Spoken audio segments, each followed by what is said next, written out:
नमस्कार। कलाग्राम के इस दूसरे पॉडकास्ट में आप सभी का बहुत-बहुत स्वागत है। जैसे कि आप सभी को पता है, कलाग्राम सोसाइटी, डिस्ट्रिक्ट एडमिनिस्ट्रेशन और म्युनिसिपल कॉर्पोरेशन जो नगर निगम है, उनके द्वारा शुरू किया गया एक इनिशिएटिव है जिसमें हम कला को जो है फ़ोर फ्रंट पे लाना चाहते हैं। जो कला हैं, कलाकार हैं, इससे जुड़े हुए कला प्रेमी हैं, सो उनके लिए एक मंच प्रदान करने की हम कोशिश कर रहे हैं गुड़गाँव ज़िले में। और हमारे लिए बहुत ही सौभाग्य की बात है कि पूरे हरियाणा में सिर्फ कलाग्राम जिला ही ऐसा है जहाँ पर कि कोई इस तरह का इनिशिएटिव है। तो उसके लिए प्रशासन को और नगर निगम को बहुत-बहुत धन्यवाद है कि उन्होंने इस तरह की शुरुआत यहाँ पे करी है। और इसमें हम बहुत सारे कार्यक्रम कराते रहते हैं हर महीने, और कुछ हमारे वार्षिक कार्यक्रम भी हैं। तो इसी की श्रृंखला में ये पॉडकास्ट हमने शुरू किया है, जिसमें हम कलाग्राम से जुड़े हुए और जो हरियाणा जिले के जो हमारे कलाकार हैं अलग-अलग क्षेत्रों में, उनको हम एक मंच प्रदान करना चाहते हैं, जहाँ पे हम उनके साथ बात कर सकें, उनके जीवन के बारे में, उनकी कला के बारे में, और उससे हम सीख सकें। तो इसी से जुड़े हुए हमारे एक बहुत ही अच्छे कलाकार हमारे साथ हैं, जिनका नाम है राजेश्वर वशिष्ठ जी। नमस्कार। ये एक एमिनेंट लेखक हैं, एक स्टोरी राइटर हैं, पोएट्री भी करते हैं और एक कंटेम्परेरी आर्टिस्ट हैं, और जो कि ना कि सिर्फ हरियाणा में बल्कि हमारे पूरे जो हमारा देश है वहाँ पर भी अपनी प्रतिभा को दिखा चुके हैं। और इन्होंने बहुत सारी किताबें भी लिखी हैं, जिसमें से कुछ किताबों के नाम मैं यहाँ लेना चाहूँगी। जैसे कि मुट्ठी भर लड़ाई, ये एक नॉवल है, और पोएट्री का इनका कलेक्शन है सुनो वाल्मीकि, और प्रजातंत्र में कबूतर, और इसके अलावा कुछ थॉट प्रोवोकिंग स्टोरीज लाइक ध्रुव तारा कभी अस्त नहीं होता। इस तरह की राइटिंग्स इन्होंने लिखी हैं, और इनकी जो राइटिंग का एक जो दायरा है वो अलग-अलग जॉनर और फॉर्म्स में जाता है। उसमें पोएट्री है, फिक्शंस हैं, ट्रांसलेशन है, पॉलिटिकल सटायर्स भी हैं। तो सारे ही कुछ चीज़ें हैं, ये all these things are caring different empathies and justice and realism. So ये सारी चीज़ें रिफ्लेक्ट होती हैं इनके लेखन में, और ये हमारा सौभाग्य है कि आज ये हमारे स्टूडियो में उपस्थित हैं।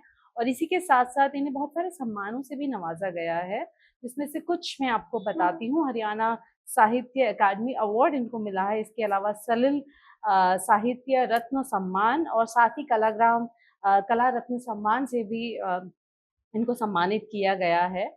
और ये जो अपनी इनकी एक ऑनेस्ट और एक अनफ्लिंचिंग वॉइस है, इसके द्वारा ये लिखते हैं, निरंतर लिख रहे हैं, और अभी भी ये पुस्तकें लिख रहे हैं। और हम इनसे जुड़ी हुई और बातें आज करेंगे हमारे इस प्रोग्राम में।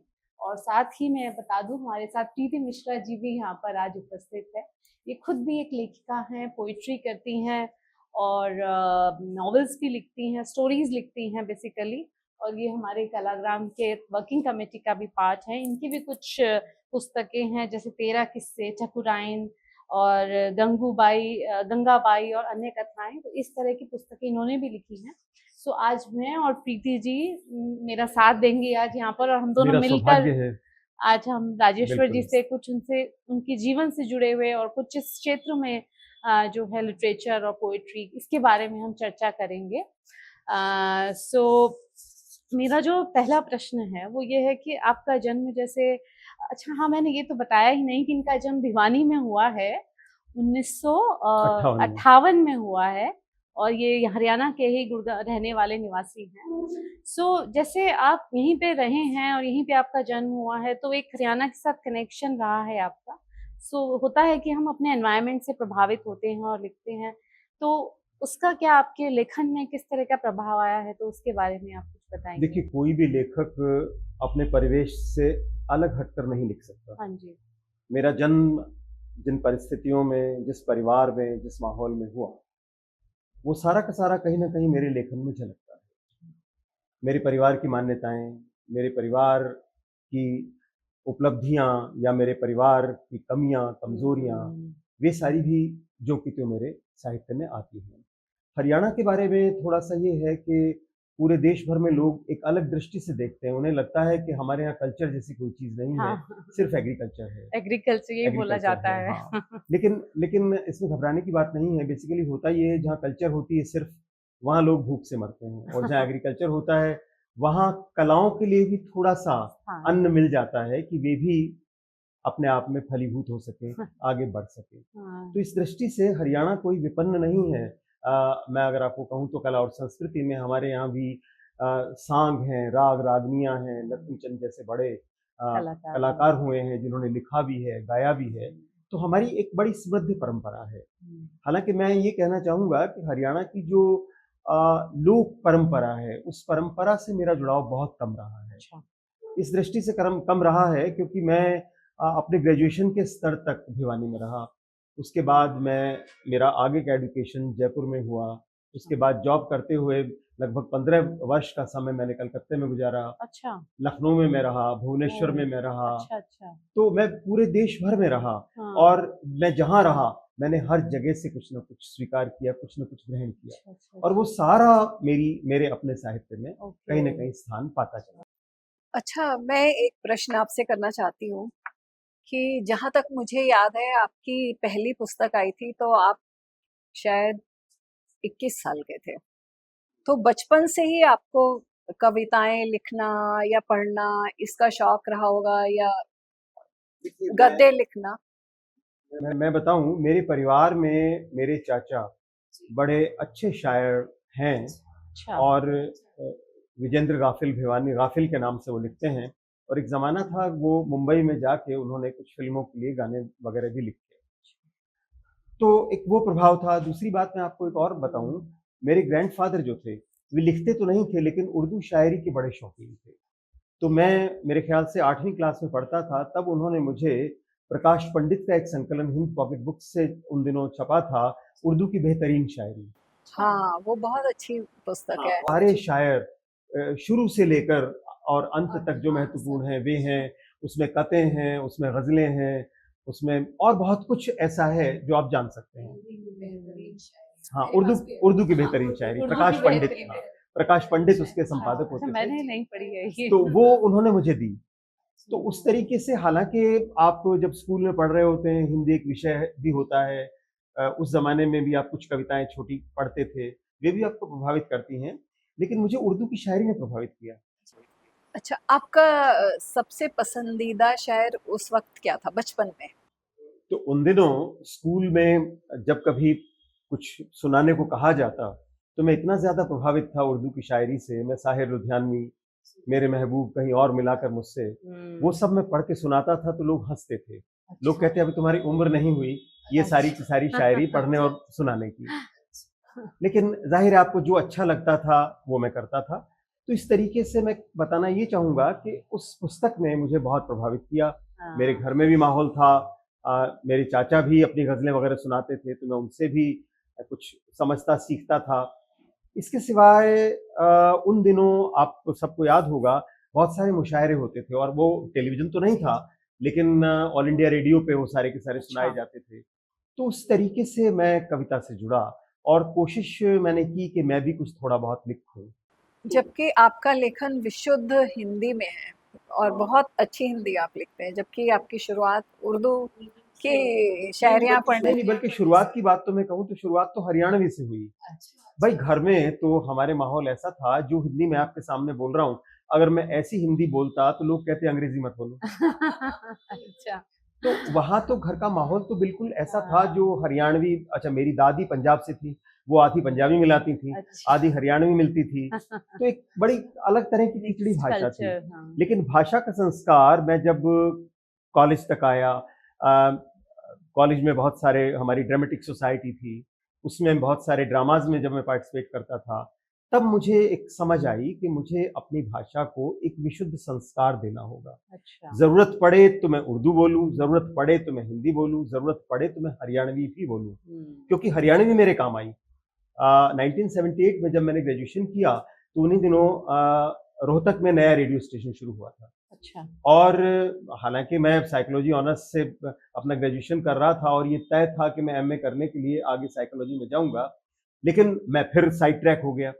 तो मैंने वहाँ पे अप्लाई किया अनाउंसर के लिए और मज़ेदार बात ये है कि हिंदी और हरियाणवी के अनाउंसर के लिए मेरा और सुमित्रा हुड्डा, आपकी भूमि पेडनेकर जो हैं, इनकी अच्छा, माँ, अच्छा, अच्छा, अच्छा, हम दोनों के दोनों रेडियो में सिलेक्ट हो गए। ओह! 2 साल तक हमने वहाँ काम किया, उसके बाद वो भी फ़िल्मों के लिए उसकी पहली हरियाणवी की फ़िल्म आई बहू रानी, कि बड़ी हिट रही, सांझी उसने की। अच्छा। उसके बाद वो फिर बॉम्बे चली गई और फिर बॉम्बे जाके पूरी जिंदगी उसकी बदल गई।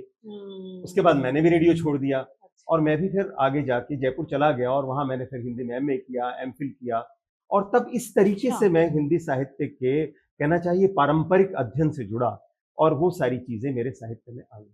तो फिर जैसे आप साइकोलॉजी में एमए करना चाह रहे थे लेकिन आपने फिर हिंदी में एमए किया, तो ये जो रेडियो में आपने काम किया इससे बदलाव आया फिर?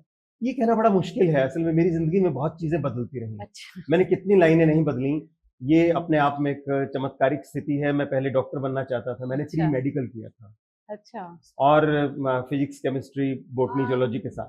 अच्छा। और उसके बाद उस जमाने में कोई टेस्ट वेस्ट होता नहीं था, आपकी परसेंटेज बेस पे आपका एडमिशन हो एडमिशन होता जाता था। था। अकेला रोहतक मेडिकल कॉलेज होता था और वहाँ मेरा नंबर नहीं आया। किसी ने कहा कि डेंटिस्ट्री में चले जाओ, वहाँ आ जाएगा। अच्छा, उस ज़माने में, अब तो मुझे बड़ा समझ में आता है कि अमेरिका जैसे जगहों पे तो दाँत के डॉक्टर ज़्यादा महँगे हैं। उस ज़माने में तो मैंने दाँत के डॉक्टर की बजाय उन बाजीगरों को देखा था, जो रुमाल लेके आपका दाँत निकाल देते थे। तो मैं दाँत के डॉक्टर के बारे में बड़े खराब ओपिनियन रखता था। मैंने कहा दाँत का डॉक्टर नहीं बनना। इससे अच्छा ये होगा कि मैं साइकोलॉजी ऑनर्स ज्वाइन कर लूँ। और साइकोलॉजी ऑनर्स ज्वाइन करने का भी किस्सा था। मेरे कॉलेज में एक बड़े अच्छे शायर हुए उर्दू के, सतनाम सिंह कुमार। अच्छा। तो वो साइकोलॉजी डिपार्टमेंट के हेड थे, मेरे चाचा के दोस्त थे और उन्होंने कहा कि तुम इस लड़के को गलत लाइन में डाले हुए हो, ये जहाँ का है उसे वहाँ आने दो। और वो मुझे साइकोलॉजी ऑनर्स में ले आए। अच्छा। इस तरीके के बहुत सारे चेंजेस मेरी लाइफ में आए। मैंने जब जो बनना चाहा मैं कुछ और बन गया। डेस्टिनी या समथिंग एल्स फॉर यू। जी। सो जैसे कि एक मेरा प्रश्न है कि जो साहित्य है और कविताएं हैं, सो इसमें यूजुअली देखा जाए तो बंगाल, यूपी, बिहार और इस तरह के जो प्रदेश हैं हमारे, इनके ज़्यादा डोमिनेंस रहा है। सो हरियाणा का थोड़ा कम रहा है। सो आप मतलब किस तरह से हरियाणा के जो साहित्य का जो स्थान है देश में हमारे, उसको कैसे देखते हैं? देखिए, बड़ा वाजिब सवाल है आपका और ये सच है कि हरियाणा से पूरे देश की अगर मैं साहित्य की में कंट्रीब्यूशन की बात करूं तो निश्चित रूप से वो कम है। अगर आप यूपी की बात करें तो एक ज़माना था इलाहाबाद साहित्य का गढ़ होता था, साहित्य की राजधानी होता था, हिंदी साहित्य की तो कम से कम। इलाहाबाद के सिवाय तो कहीं कोई साहित्यकार मिलते ही नहीं थे। आप बड़े बड़े सारे साहित्यकारों के नाम लें, निराला से लेके महादेवी, आप उस जमाने के और भी, महावीर प्रसाद द्विवेदी, सब लोग इलाहाबाद और उसके आसपास, लखनऊ, इलाहाबाद, यही क्षेत्र था जहाँ साहित्य था। बिहार बहुत बाद में आया। बिहार में क्या हुआ, बिहार में तो हर चीज एक कहना चाहिए प्रोफेशन की तरह से आती है। बिहार में लोग जब आईएएस बनना चाहते हैं तो आईएएस बन जाते हैं, वे जब साहित्यकार बनने की ठान लेते तो साहित्यकार बन जाते हैं। वे लोग मेहनत के दम पे कुछ भी पा लेने में काबिल हैं और एफर्ट करते हैं। बाकी अगर प्रदेशों की बात करूं तो बंगाल तो खैर साहित्य की दृष्टि से बहुत समृद्ध है। और मैं बल्कि ये कहूं तो आप चाहे बात करें निराला की बात करें, निराला का बंगाल से कनेक्शन रहा, बांग्ला बहुत अच्छी तरह से जानते थे, शांति निकेतन का प्रभाव हमारे हिंदी के साहित्य पर रहा, तो बंगाल का कंट्रीब्यूशन बहुत है, महाराष्ट्र का कंट्रीब्यूशन भी बहुत है, दक्षिण भारत में भी बहुत अच्छा काम होता रहा है। हाँ, मैं हरियाणा में स्वीकार करता हूँ, लेकिन ऐसा नहीं है। अब हम जैसे कुछ लोग एफर्ट कर रहे हैं, कोशिश कर रहे हैं, लेकिन प्रोत्साहन एक बड़ी चीज है। अब जैसे मध्य प्रदेश की मैं बात करूं तो मध्य प्रदेश की जो साहित्य अकेडमी है, उसने इतनी सुविधाएं अपने लेखकों के लिए पैदा की हैं कि आप अगर लेखक बनना चाहते हैं, लिखना चाहते हैं, तो आपको सरकार बहुत सुविधाएं देती है। उसकी तुलना में मैं आपको भी धन्यवाद दूंगा। गुड़गांव जैसी जगह पे तो और बहुत कुछ बड़ा होना चाहिए। ले दे के हमारे यहाँ एक साहित्य और संस्कृति अकादमी है, वो भी हमारी पंचकुला में है और वो भी इतनी शांति से काम करती है कि मैं आपको बताऊं, मुझे 2022 का पुरस्कार मिला, वो पुरस्कार आज तक नहीं मिला, पैसा मेरे अकाउंट में आ गया है। 2021 वालों का भी सिर्फ पैसा आया, पुरस्कार नहीं बट रहे हैं। तो स्थिति ये है कि जो राजनीति में है, पूरे देश को तो वही लोग चलाएंगे, उन लोगों का भी साहित्य और संस्कृति से हमारे यहाँ कोई लेना देना नहीं है। इसलिए भी हमारा राज्य इसमें पीछे थोड़ा सा दिखाई देता है, लेकिन फिर भी हम लोग प्रयास कर रहे हैं। हर चीज सरकार पर नहीं छोड़नी चाहिए। हाँ, ये हमारा सौभाग्य है, गुड़गांव में मैं रह के अपने आप को बहुत सौभाग्यशाली समझता हूँ कि यहाँ पे आप सब लोग मिलकर इस कलाग्राम को चला रहे हैं और मैं चाहता ये हूँ कि ये बहुत आगे बढ़े, इसमें तरह तरह की कलाओं के लोग जुड़े। और मुझे बड़ी खुशी होती है कि पिछली बार मुझे बड़ा सौभाग्य रहा मेरा कि आपने मुझे एक चिन्हित किया, आपने मुझे पुरस्कृत किया। सम्मानित किया। That's तो our अब honor. अब आप अपने आप को कॉन्ट्राडिक्ट कर रहे हैं ये कह के हरियाणा में साहित्यिक स्थिति सबसे पीछे है। आप अब बहुत प्रयास कर रहे हैं हाँ, कि कोशिश स्थिति तो बहुत जारी है। आगे आए। हाँ, तो मैं इसका क्रेडिट आपको देना चाहूंगा। बिल्कुल ठीक है, बिल्कुल ठीक बात कही। और मैं आपसे पूरी तरह सहमत हूँ। शिखा जितना अच्छा कार्य कर रही है, खाली कला के लिए नहीं बल्कि वो साहित्यकारों को आगे लाने के लिए जिस प्रकार संस्कृति हर क्षेत्र में जिस मैं तरह देखता से हूँ इन्होंने संभाला हुआ है, आपकी एक्टिविटीज में म्यूजिक है, गायन है, शास्त्रीय संगीत है, पेंटिंग है, हाँ, ये सारे बच्चों के लिए कुछ है, सबके लिए कुछ। सबके लिए कुछ ना कुछ समय निकाल रही हैं और पूरी तरह से ऐसे डिवोशनल पर्सनैलिटीज। ये अद्भुत काम है, चलिए अद्भुत आज काम का है। तो फिर से मैं एक प्रश्न करना चाहूंगी। जैसे अभी पुरस्कारों की ही बात हो रही थी, तो अभी पिछले साल गीतांजलि श्री को रेत समाधि के लिए पुरस्कृत किया गया बुकर प्राइज से। तो इस बारे में ये प्रश्न उठता है कि क्या उन्हें ये अवार्ड इसलिए मिला कि उनकी बुक ट्रांसलेट की गई थी? क्या वेस्ट का अभी भी हम पर इतना प्रभाव है कि हमारे साहित्यकार इस बात के लिए मोहताज हैं कि अगर उनकी बुक ट्रांसलेट होती है तो ही कहीं आगे पढ़ी जाएगी? विश्व के संदर्भ में आप इस बात को कैसे देखिए, देखते हैं? बुकर पुरस्कार तो है ही अंग्रेजी में ऐसी पुस्तकों के लिए जो छपी हुई भी ब्रिटेन में हो। जी जी। यानी हमारे प्रकाशक से भी अंग्रेजी की छपी किताब को शायद बुकर प्राइज नहीं मिलेगा। ओके। तो और एक बात है, अनुवाद बहुत हुआ है। अनुवाद की आप बात करें तो गीतांजलि को अगर टैगोर को नोबेल प्राइज मिला, तो गीतांजलि का अनुवाद जब अंग्रेजी में हुआ तो नोबेल प्राइज मिला। तो ये तो फैक्ट है कि हमारे देश ने बहुत सारे क्षेत्रों में बहुत प्रगति की है, लेकिन कई सारे क्षेत्र ऐसे हैं जहां हम अपना महत्व बनाने में अब भी बहुत कम है। हम पश्चिम पर निर्भर करते हैं, पश्चिम के लोग हमें रिकॉग्नाइज करें, वो हमें कैसे रिकॉग्नाइज करेंगे? हम जब तक उनकी भाषा में नहीं जाएंगे रिकॉग्निशन नहीं मिलेगा। और गीतांजलि श्री या दूसरे लोगों की बात है, देखिए मैं इस बारे में कहूँगा, यहाँ पे एक इलीट क्लास है, एक ऐसा वर्ग है जो जिनके पास बहुत पैसे हैं, बहुत सुविधाएं हैं, जिनके कनेक्शंस हैं, वे लोग जाके विदेशों में रहते हैं, वहाँ जाके उनके मित्र बनते हैं, वहाँ उनसे अपनी पुस्तकों का अनुवाद कराते हैं, उनकी वेटिंग कराते हैं और ये ठोक बजा के तसल्ली करते हैं कि वो किताब अब वर्ल्ड क्लास नजर आती है और तब पुरस्कारों के लिए सबमिशन होते हैं, पुरस्कार मिलते हैं। अब देखिए, रविंद्रनाथ टैगोर कोई गरीब आदमी नहीं थे। अगर अगर अगर आप निराला को अगर नोबेल दिलाती तो मैं मानता इस बात को। उनका अपना घर था, उनके अपने कनेक्शन थे, वो खुद जाके इंग्लैंड में रहे, टीएस इलियट जैसे व्यक्ति से जाके जाके वेटिंग कराई और बहुत सारे लोग ऐसे थे जो उनकी किताबों को अंग्रेजी में वो ठीक से अनुवाद हुआ कि नहीं देखने वाले थे। तो हमारी हमारी डिपेंडेंसी, आप कितनी बड़ी बड़ी बातें कर लें, साहित्य में हमें लोग तभी जानते हैं जब हम अंग्रेजी के माध्यम से पहुंचते हैं। मैं तो ये कहता हूं, इसका एक और दूसरा तोड़ है, आप बुकर पे क्यों निर्भर करते हैं? आपका इतना बड़ा देश है, इतनी सारी भाषाएं हैं, आप बुकर से बड़ा पुरस्कार अपने देश से शुरू कर दीजिए। हाँ, बिल्कुल। आप नोबेल से बड़ा पुरस्कार अपने देश से शुरू कर दीजिए कि लोग आए, लोग ये कहें कि हमें अपनी पुस्तक का भारतीय भाषाओं में अनुवाद करना है। आप ये कहिए कि हमारी जो 18 भाषाएं हैं जो संविधान की 8वीं अनुसूची में है, उनमें अगर पुस्तक आएगी तो हमें पुरस्कार देंगे। उसका अमाउंट इतना बड़ा रखिए। आप देखिए इंग्लैंड से लोग आपके यहाँ चले आएंगे। बिल्कुल ठीक बात है। सारे कंपनीज आ रहे हैं तो साहित्यकार भी आएंगे, वो क्यों नहीं है? बिल्कुल आएंगे। बहुत अच्छा आइडिया। दैट्स वेरी गुड, ये होना चाहिए। मैं इनफैक्ट जब आप बोल रहे यही सोच रही थी कि हमारा अपना नोबेल प्राइज भी होना चाहिए।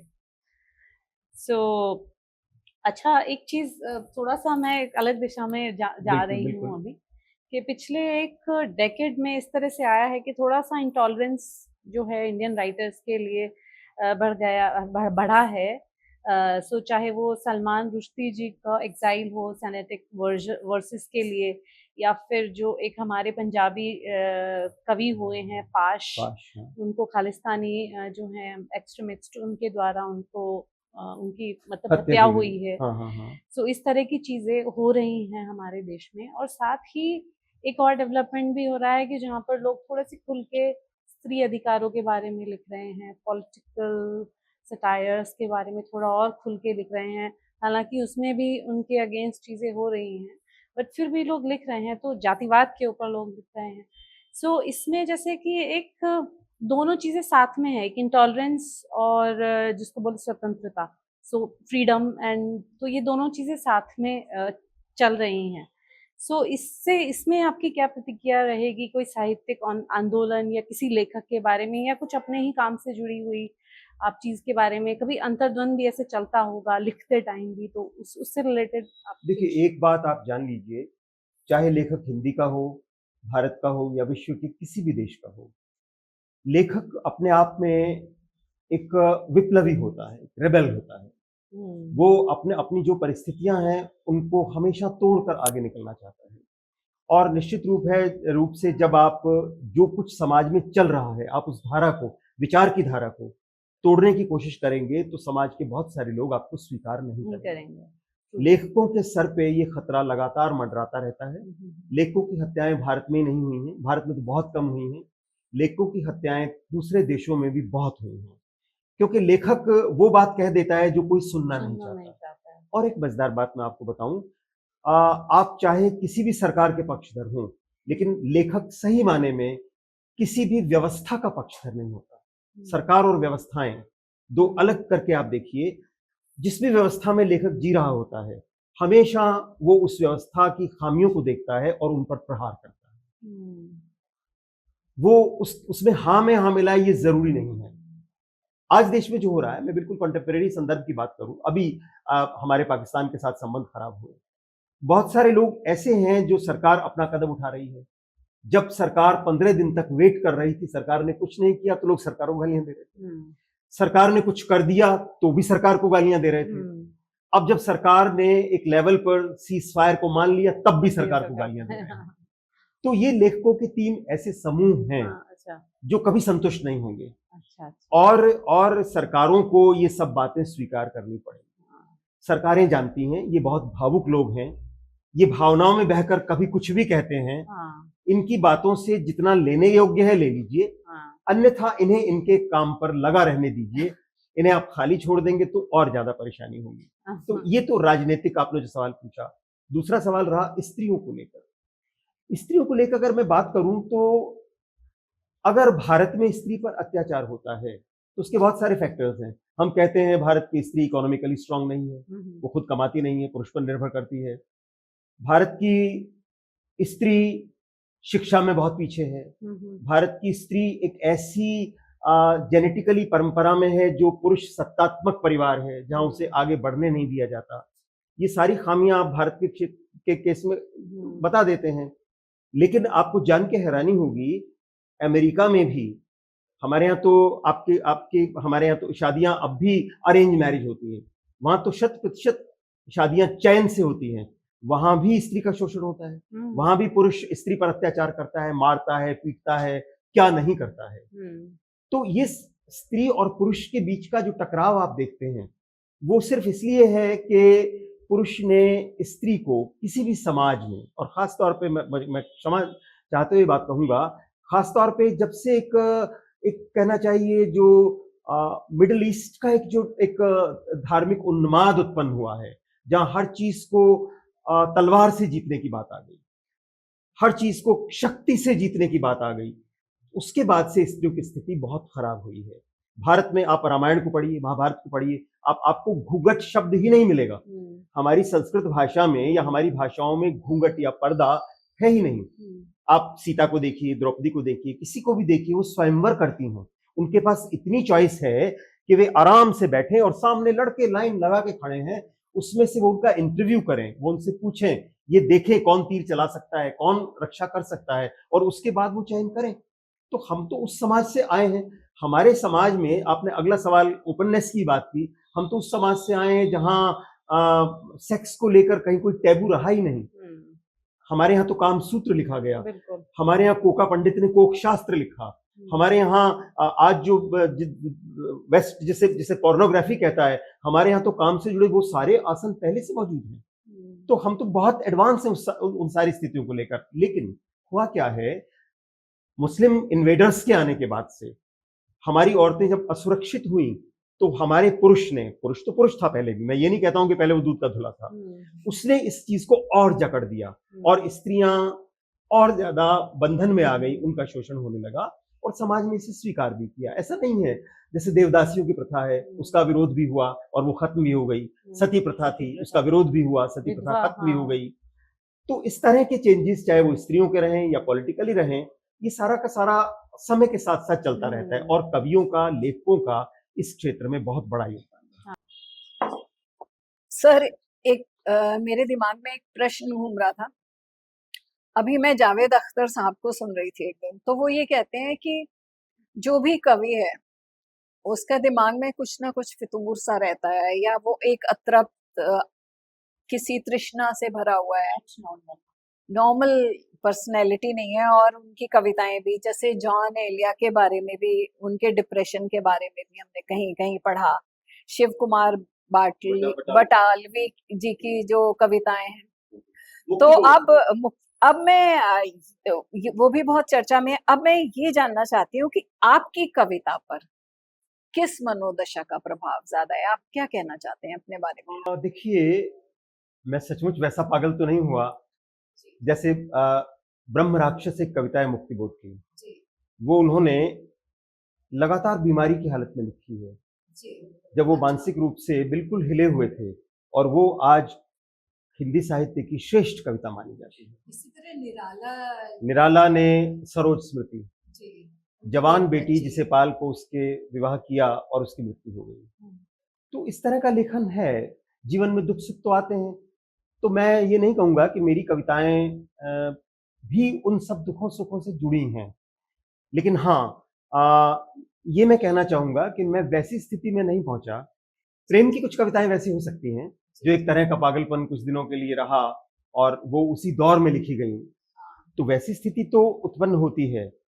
लेकिन बाकी कविताएं, जैसे एक आध कविताएं हैं जो जीवन के कभी कुछ दुखद क्षण हुए, उनमें मैंने लिखी। जैसे माँ आपकी एक, हाँ, माँ को लेकर, जैसे माँ को लेकर, माँ का दुख तो मैंने अपने अपने साथ जोड़ लिया। क्यों जोड़ लिया? क्योंकि मेरे पिता जब मात्र 51 वर्ष के थे तब उनकी मृत्यु हो गई थी। मेरी नौकरी लगी लगी थी, बहनें भी थीं, पूरा परिवार, तो बहुत सारी मुश्किलें थीं। तो उन सब में मैंने अपनी माँ को संघर्ष करते देखा। मैं कभी-कभी थक जाता था, मुझे लगता था अब क्या होगा? वो कहती नहीं, कुछ नहीं होगा, मैं जैसे कहती हूँ तुम वैसे करते चलो। और मेरी माँ बहुत बड़ा संबल मेरे पीछे रही, उसको मैंने देखा। व्यक्तिशः भी एक दुख मैंने देखा। मैं मात्र 1.5 वर्ष का था तब मेरी माँ मुझे मेरी नानी के पास छोड़ आई थी। क्योंकि मेरी माँ भी, माँ जिसे मैं नानी कहता हूँ, वो भी मेरी माँ की सगी माँ नहीं थी। वो उनके मतलब कहना चाहिए, मेरे जो नाना थे, जो सगे नाना होने चाहिए बायोलॉजिकल, वो कराची में थे। और जब ये भारत पाकिस्तान बनने की स्थिति आई तो 1946 में उनके जो मित्र थे मुस्लिम्स, इतना अच्छा उनका संबंध था, उन्होंने कहा कि पंडित जी अब आप कराची छोड़ दीजिए। उसने कहा क्यों?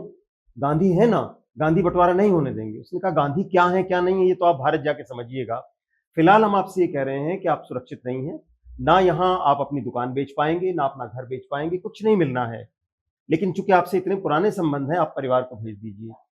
तो मेरी माँ 1940 में पैदा हुई थी। 1946 में कराची से मेरी माँ को, मेरी माँ की रियल माँ को, सबको, बच्चों को बिठा के और भेज दिया गया एक ट्रेन में।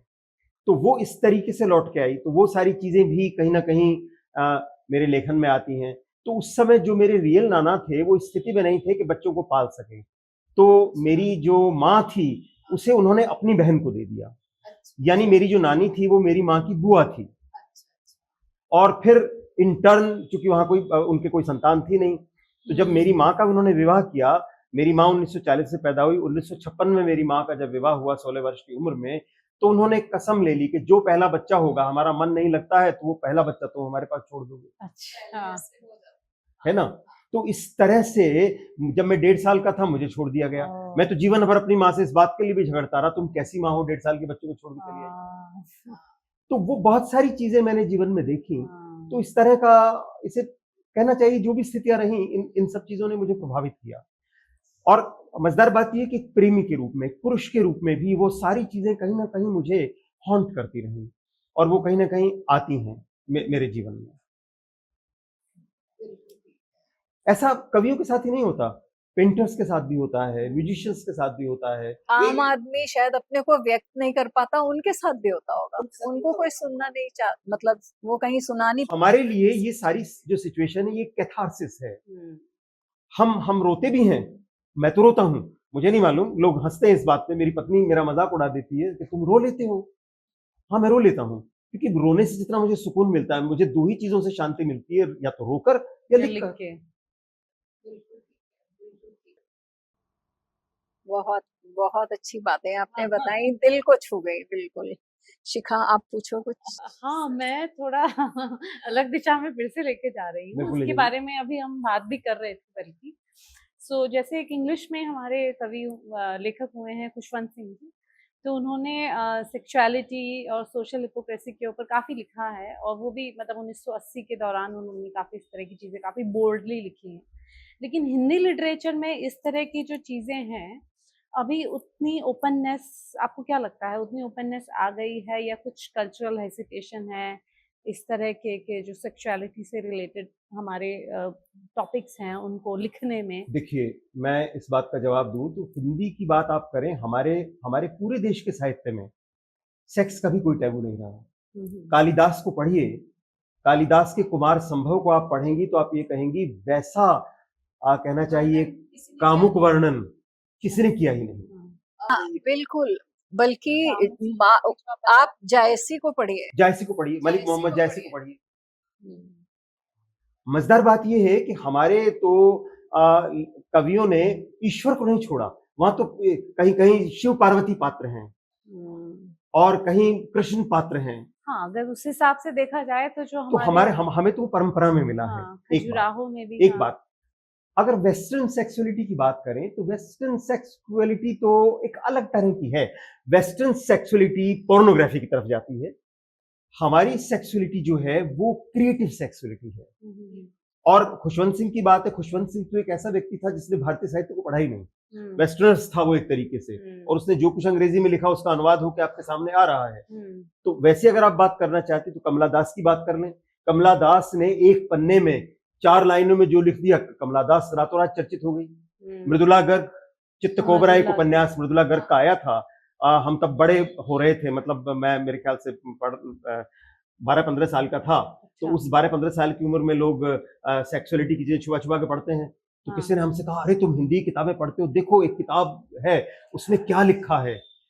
शिखा, मैं यहाँ कहना चाहूंगी अमृता प्रीतम को पढ़ लो। अमृता प्रीतम को पढ़ लो, वो तो लेडी थी, और तब वो जो लिख गई हैं। तो उस चित्त कोबरा को हमने तब पढ़ा, एक पन्ने में स्त्री पुरुष के संबंधों का जिक्र है, और वो भी बहुत दबा हुआ, उससे लोगों ने हाहाकार मचा दिया था। तो ऐसा कुछ नहीं है, खूब लिखा जा रहा है। लेकिन जैसे मैं भी लिखता हूँ, मेरी भी प्रेम कविताओं में सेक्सुअलिटी है, लेकिन मुझे मालूम है मुझे उसका इस्तेमाल किस तरह से करना है। बात कह भी दी जाए, बात सामने वाले को समझ में भी आ जाए, और वो पोर्नोग्राफी ना बने। जैसे फिल्म, आप फिल्म शूट करते हैं ना, आप देखिए ना अब क्या हो रहा है, अब आप अब जो सेक्सुअलिटी फिल्मों में डाली जाती है वो पोर्नोग्राफी से प्रभावित सेक्सुअलिटी है। जरूरी नहीं है कि हीरो हीरोइन अगर सेक्स कर रहे हैं तो उन्हें पूरा दिखाया जाए। किसने कहा है? पहले संकेत से दिखाते थे। आप देखिए पुरानी फिल्में, हम लोग मतलब प्रीति से कह सकता हूँ, तुम तो छोटी हो, हम लोग जब बड़े हो रहे थे वहां स्त्री पुरुष को मिलाना था, 2 फूल मिल जाते थे और हो गया, सिंबॉलिक। सिंबॉलिक होता था। उसके बाद में क्या करने लगा, इतना इतना हिस्सा दिखाया, बस उसके बाद शेड में ढक दिया। अब धीरे धीरे उन्होंने सब कुछ उघाड़ दिया है। वो एक अलग बात है। लेकिन मैं कहना चाहता हूँ सेक्सुअलिटी की कोई कमी नहीं है, हमारे यहाँ सब कुछ लिखा जा रहा है, हम बड़ी शालीनता से लिख रहे हैं। हम अपने पाठकों को शालीनता से वो बातें समझाना चाहते हैं। और जो हम अभी भी थोड़ी देर पहले भी बात कर रहे थे कि जैसे जो AI आ रहा है हमारे उसमें, तो उसको मतलब वो जैसे कविता को लोकतांत्रिक बना रहा है, उसकी गहराई को कम कर रहा है, मतलब आपका इसमें क्या है? जैसे हम लोग आजकल कुछ भी प्रॉम्प्ट दें तो कविता को, साहित्य को, एक्सप्रेशन को सबसे ज्यादा पॉपुलर किया है फेसबुक ने। फेसबुक एक ऐसा मंच लोगों को मिला। पहले क्या होता था, हम अपनी रचनाएं पत्रिकाओं को भेजते थे और वहां से एक बड़ी खूबसूरत रंगीन छपी स्लिप उसके साथ लग के आ जाती थी, खेद है हम आपकी रचना का उपयोग नहीं कर रहे। तो बड़ा दिल टूटता था। और होता क्या था, हर संपादक की अपनी एक लॉबी होती थी। मेरी रचना मेरे ख्याल से 1982 में सारिका में स्वीकृत हो गई। सारिका के संपादक बदलते रहे, मेरी रचना नहीं छपी। स्वीकृति की चिट्ठी लेके मैं घूमता रहा। मैं जाके कई बार सारिका के दरियागंज में दफ्तर में गया कि भाई मेरी एक रचना आपके यहाँ पड़ी, वो कब छपेगी? हाँ जरूर छपेगी।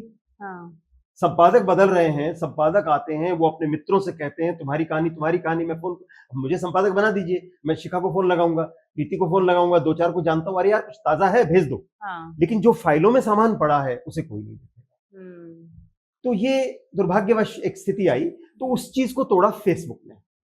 फेसबुक में तो एक और भी रहा, ऐसे लोग भी साहित्यकार बन गए जिन्होंने साहित्य को पढ़ा ही नहीं, जो साहित्य की परंपरा से परिचित ही नहीं है, जिन्होंने अपनी स्कूल की किताबों में 4 हिंदी की कविताएं पढ़ी और वो कविता लिखने लगे, आज वो सो कॉल्ड बड़े कवि हैं। बड़े कवि क्यों हो गए हैं? उनके पास पैसा है। मैं तो एक मजाक में एक बात कहता हूं कि पुरुष है तो एक सूट नहीं सिलाएगा तो 3 किताबें छप जाएगी, स्त्री है एक साड़ी नहीं खरीदेगी तो 3 किताबें छप जाएंगी इतने में।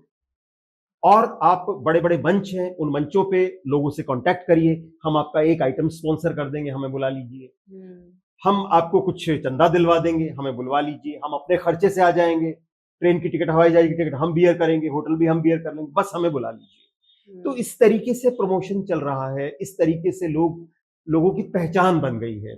जो अच्छा लिख रहे हैं वो शांत एक कोने में बैठे हैं, उन्हें कोई पहचान ले तो ठीक, ना पहचाने तो ठीक। अब आपकी बात में आता हूं एआई पर। एआई ने क्या किया है? एआई ने इन सब पे हमला कर दिया है। अब तो मजेदार बात यह है कि वे महिलाएं जो उन महिलाओं से ईर्ष्या करती थी, अरे यार कमाल है, तुम्हारी किताब छप जाती है, बस एक साड़ी कम खरीद लेती हो, तो कहती है अरे साड़ियां तो पहले ही मेरी अलमारी में 50 भरी, वो कौन सा पहनने में आती थी, मान लिया 51 है, क्या फर्क पड़ता, उसमें किताब छप गई। तो एआई का फायदा ये हुआ, एक महिला कहती है अब मैं तुमसे आगे निकल जाऊंगी। कैसे निकल जाऊंगी? मैं तो सारी कविताएं एआई से लिखवा लूंगी। तुमने तो कविता लिखने में एफर्ट लगाया है और उसके बाद अपनी एक साड़ी का त्याग किया है। मैं तो साड़ी का त्याग तो करूंगी, कविताएं भी एआई से लिखवा लूंगी। और मजेदार बात, किसी पुरुष से थोड़े प्यार से बात करूंगी, थोड़े स्टाइल से बात करूंगी, वो उसका प्रीफेस भी लिख देगा। सर आप लिखते तो द्रौपदी और सीता, और फिर स्त्रियों को क्यों इतना क्रिटिसाइज नहीं कर रहा हूं, वो स्त्रियां सारी मेरी कॉन्टेम्परेरी हैं, मैं उनके बीच में जिंदा हूं, जो वे कर रही हैं शुरू में मैंने भी वही किया है। मैं अपनी जो मेरी नई किताबें छप के आ रही हैं उनकी किताबों पे अब प्रकाशक मुझसे पैसे नहीं लेता, मुझे 5 किताबें देता है, तो मैं ज्यादा से ज्यादा एक बार में और 5 खरीद लेता हूं। शुरू की 4 किताबों में प्रकाशक ने मुझसे भी पैसे लिए और मुझे 100 किताबें पकड़ा दी। वो किताबें आज तक में हैं और मैं थैले में डाल के लाता हूं और मित्रों को बांटता हूं। तो हम सब लोग, स्त्री हो या पुरुष, स्त्री की बात नहीं, हम सब लोग इस दौर से गुजरते हैं। हम सबको सेल्फ पब्लिसिटी चाहिए, हम सबको ऐसे मौके चाहिए कि कोई हमें देखे, कोई हमारे बारे में सवाल करे। तो क्या करें? एआई ने बहुत चीजें आसान कर दी हैं। देखो मैं आपको एआई पर एआई दिमाग खत्म कर देगा, ऐसे नहीं लगता? होगा, थोड़ा बहुत होगा, जरूर होगा। मैं तो कहता हूं आपके विजुअल मीडिया ने दिमाग खत्म कर दिया है। आपके बच्चे शुरू से आपका यूट्यूब पे बहुत सारे बच्चों के प्रोग्राम, बड़ों के प्रोग्राम वो देखते हैं। आप लोग क्या करते हैं? हमारे बड़े बूढ़ों से लेके जो घर के लोग हैं वो दिन भर टीवी के सामने बैठे रहते हैं। तो क्रिएटिविटी तो खत्म हो रही है ना। अगर आप अपने बच्चे को क्रिएटिव बनाना चाहते हैं तो उसे टीवी मत देखने दीजिए, उसे पढ़ने दीजिए। हम एक जमाने में, जब मैं बच्चा था, मैं उपन्यास पढ़ता था तो वो सारी फिल्म मेरे दिमाग में चलती थी और उसमें सारे पात्र जैसे मैं सोचता था वैसे होते थे। अब तो मुझे पात्र बना के दिखा दिए जाते हैं और मुझे उन्हें स्वीकार करना पड़ता है, तो मेरी क्रिएटिविटी खत्म हो रही है। लेकिन एआई का प्लस पॉइंट है, मैं एआई का प्लस पॉइंट आपको बताता हूँ। मेरी एक रचना मान लीजिए हिंदी में है, एआई की हेल्प से मैं उस रचना को अंग्रेजी में ले जा सकता हूँ, फ्रेंच में ले जा सकता हूँ, जर्मन में ले जा सकता हूँ, और मुझे सिर्फ एक एडिटर की जरूरत है। पहले मुझे ट्रांसलेटर की जरूरत थी।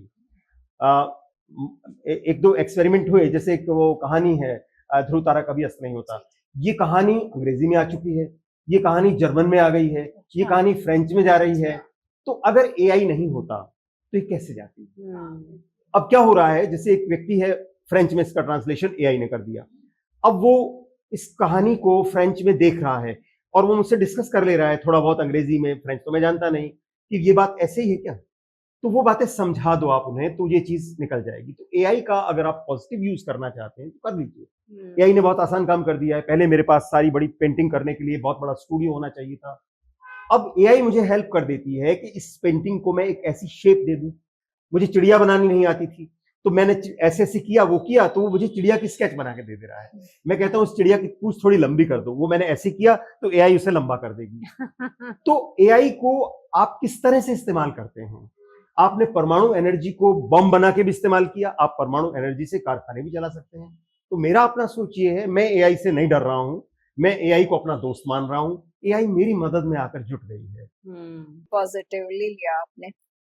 और अभी आप ध्रुव तारा कभी अस्त नहीं होता के बारे में बात कर रहे थे, तो इसमें आपने जितनी भी कहानियां ली हैं, मुझे ये आपकी सारी, मैंने आपको बहुत पढ़ा, पौराणिक कथाओं में आपका जवाब नहीं है, लेकिन जिस तरह की आपने ये कहानियां ली, उन्होंने मुझे इतना प्रभावित किया कि मैं इस मंच से कहना चाहूंगी कि आप इसी तरह का लेखन आगे जारी रखें। इस कहानी की मैं बात करूं तो शकुंतला जी ने मुझे एक दिन फोन किया, मेरे ख्याल से 3 बजे के आसपास, और ये कहा कि एक कहानी मुझे चाहिए जिसमें खास तौर पे जो हमारे दिव्यांग हैं, हाँ, नहीं नेत्रहीन की बात नहीं थी, मैं चाहे दिव्यांग जन की बात थी, इस पर एक कहानी मुझे चाहिए।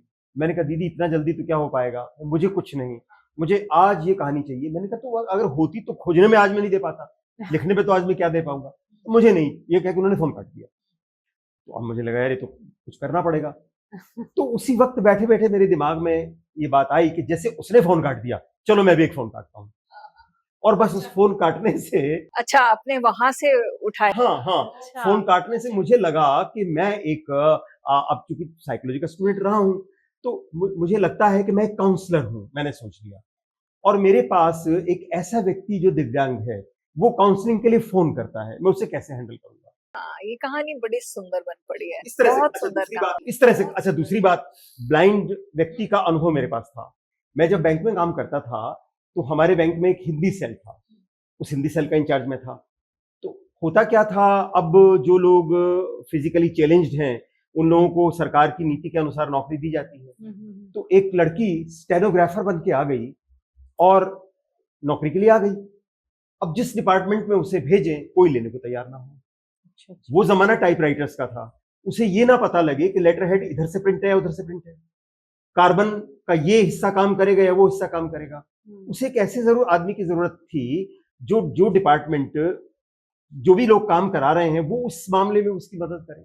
फिर उसे डिक्टेशन दो, वो ब्रेल में पहले डिक्टेशन लेगी, फिर उसे टाइप करेगी, यानी 4 गुना समय लगेगा, और एक आदमी उस पर अपनी एनर्जी लगाएगा, तब वो एक आउटपुट दे पाएगा।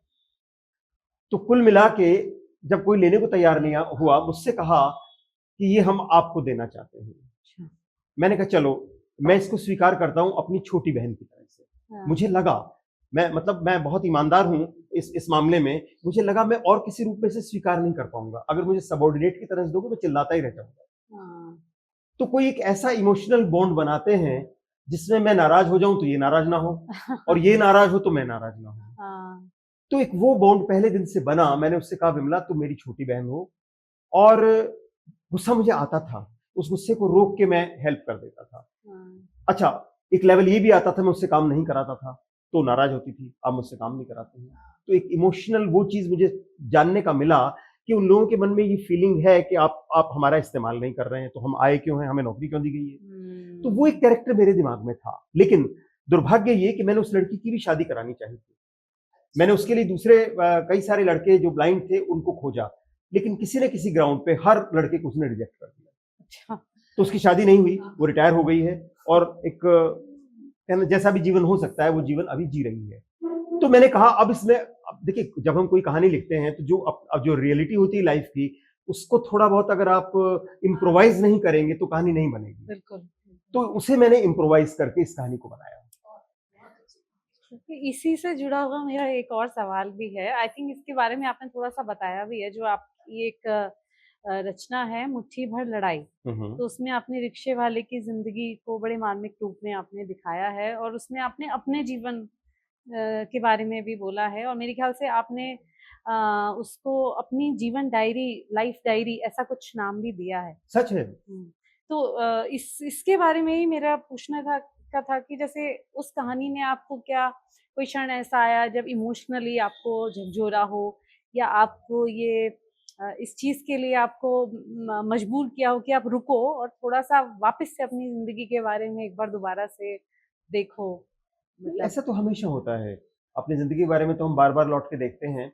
एक्चुअली हुआ ये कि उन दिनों मैं अपना एमए कर चुका था, एमफिल कर रहा था। अच्छा। उन दिनों मैं एक डायरी लिखा करता था। उन डायरियों में आमतौर पे प्रेम प्रसंग होते थे, कि फला लड़की से बात की, उसने लिफ्ट नहीं दी और फला लड़की ने मुझे लिफ्ट दी और उससे बात करने का मेरा मन नहीं हुआ। अच्छा। तो होता ये था कि जिसे आप चाहते थे वो आपको नहीं चाहता था, हाँ। जो आपको चाहता था उससे आप कतरा के निकल जाते थे। हाँ। तो आमतौर पे वो बड़ा लस्टम पस्टम सा जीवन था। मतलब मैं कहता हूँ यंग हो रहे यंग लड़कों को लड़कियों के सिवाय कुछ नहीं दिखाई देता। मैं इस बात को खुले में स्वीकार करता हूँ।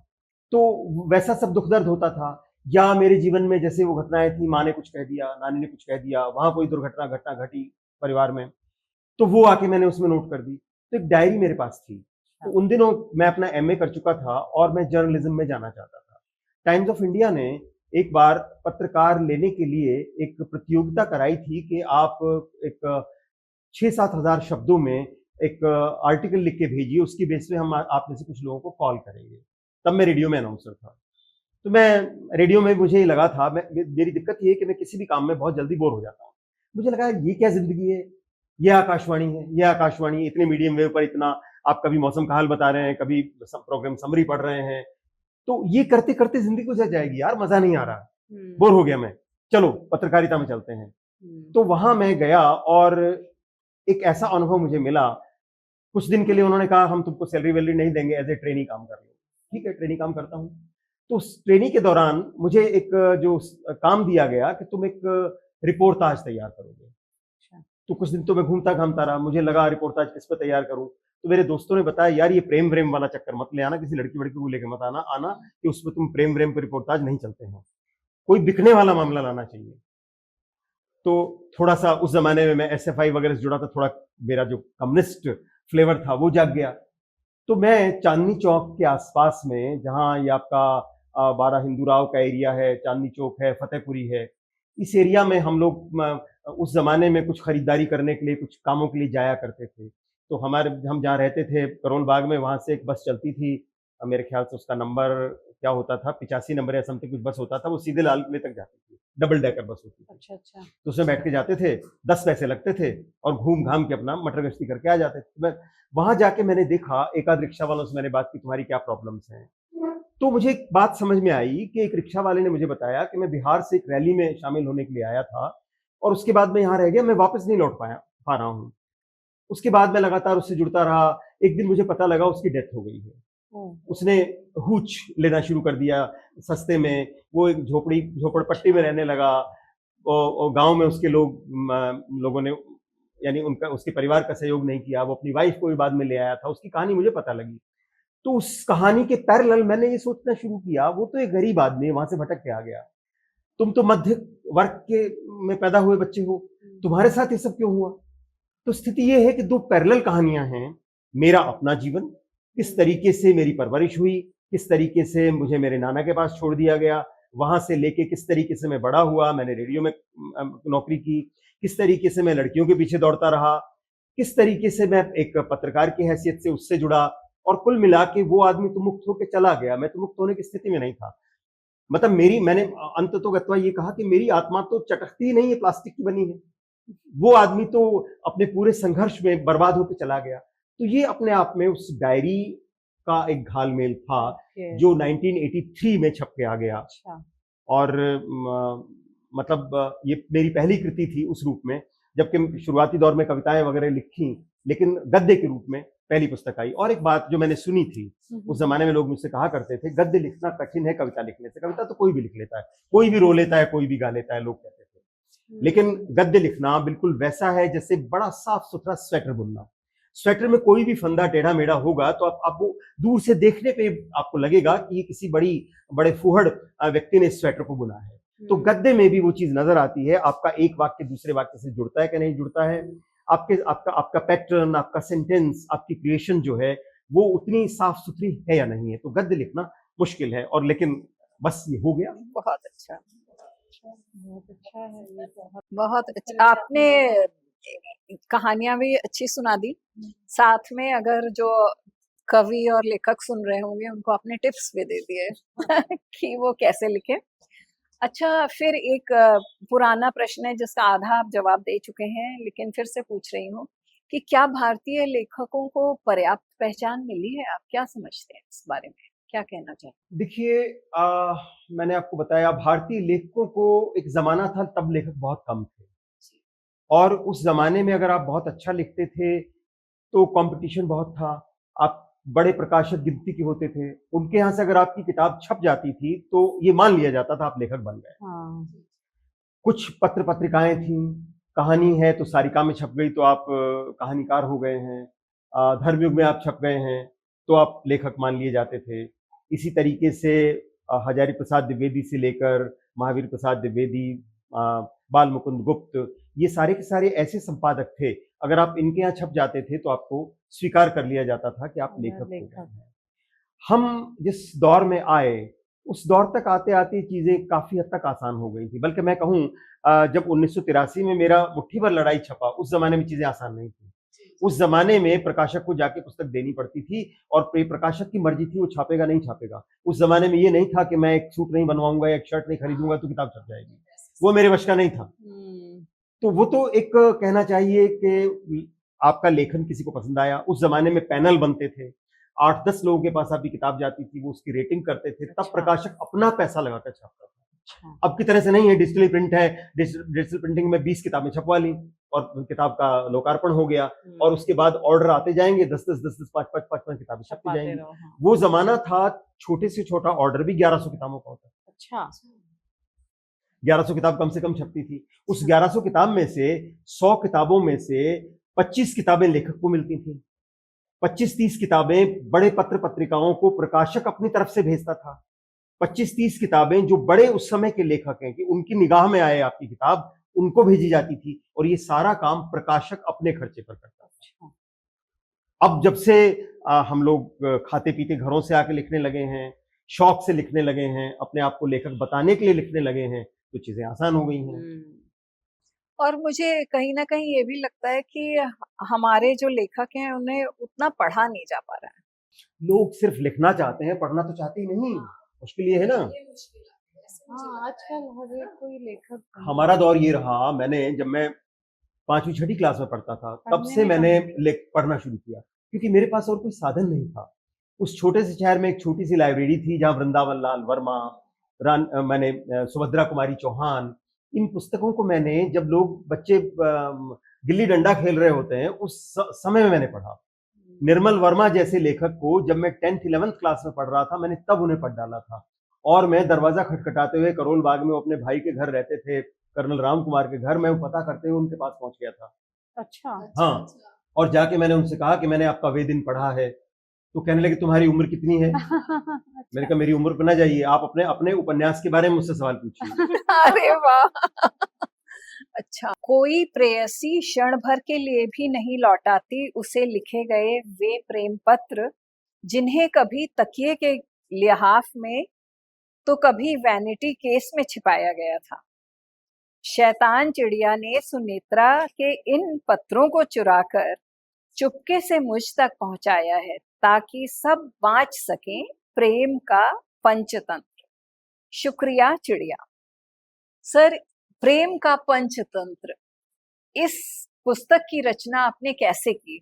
जो कि शुरू में ही आपने ये लाइनें लिखी हैं, तो मैं ये जानना चाहती हूँ और दर्शकों को भी बताना चाहती हूँ कि वो आपके मुख से सुने। देखिए, ये कविताएँ लव नोट्स हैं और कहना चाहिए एक बातचीत के हिस्से हैं और वो इकट्ठे हो गए और इकट्ठे हो जाने के बाद ये एक अलग बात है कि उनकी अपनी एक प्राइवेसी होनी चाहिए। लेकिन चूँकि बहुत सारी बातें जब हम साहित्य बना देते हैं, जब हम उस स्तर पे ले आते हैं, तो अगर हम व्यक्तियों के नाम ना बताएँ, तो प्राइवेसी का हनन नहीं होता। बिल्कुल ठीक है, ये बात बिल्कुल ठीक है, लेकिन मैं ये जानना चाहती हूँ, जैसा कि आप कह रहे हैं ये लव नोट्स हैं या आपने किसी को लिखे, तो आपने इस भाषा में लिखा, उसके आगे-पीछे भी कुछ लिखा होगा? या आगे आगे पीछे तो बोलने की चीज़ें हैं ना। अच्छा, अच्छा। तो आपने मतलब ये आप ये कहना चाहते हैं कि आपने हर दिन एक ऐसा संदेश भेजा? एक कई बार एक दिन में 2-2 बार। अच्छा, और वो सारे संदेश यहाँ पे अच्छा, सो ये लव नोट्स जो आप हाँ। बोल रहे हैं, आपने किसी को आपने किसी को व्हाट्सएप किया या आपने मेल किया, आप ये कहना चाहते हैं?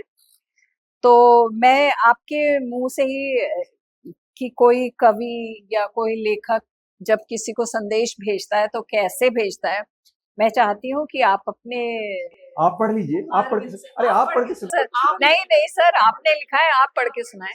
चलिए। चिड़िया ने कहा, तुम मेरे जीवन के पहले पेड़ हो जिससे मैंने प्रेम किया है। पेड़ ने कहा, मैंने प्रेम करते हुए कभी हिसाब नहीं रखा, हाँ अब सिर्फ तुमसे प्रेम करता हूं। सुनेत्रा, स्त्री प्रेम करती है संबंधों के समुद्र में आकंठ डूबकर, और पुरुष उस समुद्र में जीवन भर मछुआरों की तरह मछलियां ही पकड़ता रहता है। बहुत सुंदर, बहुत अच्छा, बहुत अच्छा, बहुत अच्छा लिखा सर। तो ये समय समय पर चीजों को, बातों को कहने का तरीका है। एक और पढ़ देता हूं। जी बिल्कुल। पेड़ ने पूछा, तुम चुप क्यों हो चिड़िया? चिड़िया ने करवट बदली और खुद को घोंसले में गहरे दुबका लिया। तुमने आज कोयल के गायन की तारीफ क्यों की? तुमने क्यों पढ़े तितलियों के प्रेम पत्र? गिलहरियों को क्यों कुतरने देते हो तुम अपने कच्चे फल? अच्छा। पेड़ समझ गया चिड़िया नाराज है। प्रेम की पराकाष्ठा है चिड़िया का व्यवहार, प्रेम की पराकाष्ठा है चिड़िया का व्यवहार, धैर्य का प्रतिमान लिख रहा है तपस्वी पेड़। प्रिय, मैं तुम्हारी सारी शिकायतें स्वीकार करता हूं, तुम्हें बाहों में भरकर चूमते हुए। सुनेत्रा, मैं जानता हूं स्त्रियां प्रेम में ऐसा ही करती हैं। बहुत सुंदर, बहुत सुंदर। तो इस तरह के नोट्स हैं इस पुस्तक में। कुछ एक कोई और भी आप अपने पसंद की कोई एक कविता सुनाना चलिए, एक चाहेंगे? कविता में ये एक चयन है समकाल की आवाज करके, इसमें देश भर के जो थोड़े बहुत महत्वपूर्ण कवि हैं उन पर ये इस तरह की पुस्तकें छपी हैं, तो मेरी भी एक किताब है इसमें, तो उससे मैं एक कविता पढ़ देता हूं जो आज के समय को शायद अपने तरीके से कहेगी। कविता है, कुछ तो कहो कबीर। कबीर एक ऐसा प्रतीक है जो ना हिंदू है ना मुसलमान है, जो भाषा में भी सधुक्कड़ी भाषा का इस्तेमाल करता है, उसे मैं पढ़ रहा हूं। कबीर, इस देश के कोने कोने तक गए तुम, कबीर इस देश के कोने कोने तक गए तुम, अनेक नदियों के किनारों और साधुओं के मठों में जमाई होगी तुमने धुनी। तुम्हारे साथ हर वक्त मौजूद था तुम्हारा फक्कड़पन और आत्मविश्वास, तुम्हारे धूप से चमकते अनुभवों का पिटारा, तुम्हारी तकली और सूत। कबीर, तुमने नहीं पढ़े वेद शास्त्र, हदीस और कुरान, लेकिन पढ़ा था भीड़ में सबसे पीछे खड़े आदमी का मन, जिसके लिए नफरत, हिंसा और आपसी वैर के चलते मुश्किल हो गया होगा इंसान बने रहना। कोई उसे हिंदू कहता था तो कोई मुसलमान, कोई उसे गंडा तावीज बांधता था तो कोई बाध्य करता था कर्मकांड और अनुष्ठान के लिए, जबकि उसके पास तो भूख से लड़ने के लिए मामूली हथियार भी नहीं थे। कबीर, किसी भी धर्म के लिए बंद नहीं थी तुम्हारी पाठशाला, क्योंकि वहां तो खंडन किया जाता था सभी धर्मों की कुरीतियों का। हृदय पर पत्थर रखकर आते थे सभी लोग, कोई लिहाज नहीं पंडित या मौलवी का। तुम तो बस उस ईश्वर को खोज रहे थे जो बसा है सृष्टि के कण कण में, भास्वित है हम सबकी आत्मा में, जिसकी सृष्टि में फर्क नहीं है बादशाह और गरीब का। कबीर, हम आज तक शोध कर रहे हैं तुम्हारी भाषा पर, क्योंकि देश की सभी भाषाएं मिल गई हैं तुम्हारी भाषा में। कभी इसे खिचड़ी कहते हैं तो कभी सधुक्कड़ी, यही है इतनी निश्चल। कबीर, हम आज तक खोज रहे हैं तुम्हारा धर्म और जाति, जो समाहित हो गए हैं मानवता के श्रेष्ठतम मूल्यों में, भूल गए हैं उस कहानी को जो बताया करती है कि फूलों में तब्दील हो गया था तुम्हारा शरीर, जिसे ना मुसलमान गाड़ सकते थे ना हिंदू जला सकते थे। कबीर, आज बहुत उदास हूं मैं, मेरे देश के लोग इस देश को तोड़ने के लिए हर किसी से पूछ रहे हैं उनका धर्म और जाति। वे जब लेते हैं सांस तो क्यों नहीं पूछते हवा से उसकी धर्म और जाति। पीते हैं जल पर कभी नहीं पूछते आचमन में भरे जल का धर्म या जाति, मगर बन गए हैं खुद के ही दुश्मन। कबीर, सच बताना, क्या तुम्हारी खड्डी पर बने कपड़े को पहनने से पहले कोई ब्राह्मण पूछता था तुम्हारी या उस कपड़े की जाति? जीवन का गणित तो हर युग में समझते थे लोग। बाबा, जल रहा है मेरा देश, प्रकट हो जाओ उन मुट्ठी भर फूलों से इस आपदा की घड़ी में। कबीर ने कहा है, कबीर का दोहा है, भक्त आप भगवान हैं, जानत नहीं अयान, शीस नवावें साधु को, बूझे करें अभिमान, बूझी करें अभिमान। अर्थ है इसका, हे अज्ञानी मनुष्य, जो दरिद्र नारायण की भक्ति में लीन है वही भक्त भी है और भगवान भी। तुम कितने मूर्ख हो कि पहले तो उस साधु के चरणों में आशीष की भीख पाने के लिए शीश झुकाते हो और उसके बाद अभिमान में भरकर उस साधु की जाति पूछते हो। तुम मन और बुद्धि से कितने विपन्न हो। बहुत सुंदर, बहुत सुंदर। बहुत सुंदर और बहुत ही गहरी इसमें चीज़ें थी, और आज के जो हमारा चल रहा है माहौल उसको लेकर के बहुत गहरी थी। बहुत बहुत धन्यवाद इस कविता के लिए और अपने बारे में इतना कुछ बताने के लिए। मैं आपको धन्यवाद देना चाहूँगी और बहुत बहुत साथ ही शुक्रिया, मुझे भी बड़ा प्रीति आनंद जी का आया भी धन्यवाद आप लोगों से बात करके। साथ देने का आज हमारे साथ।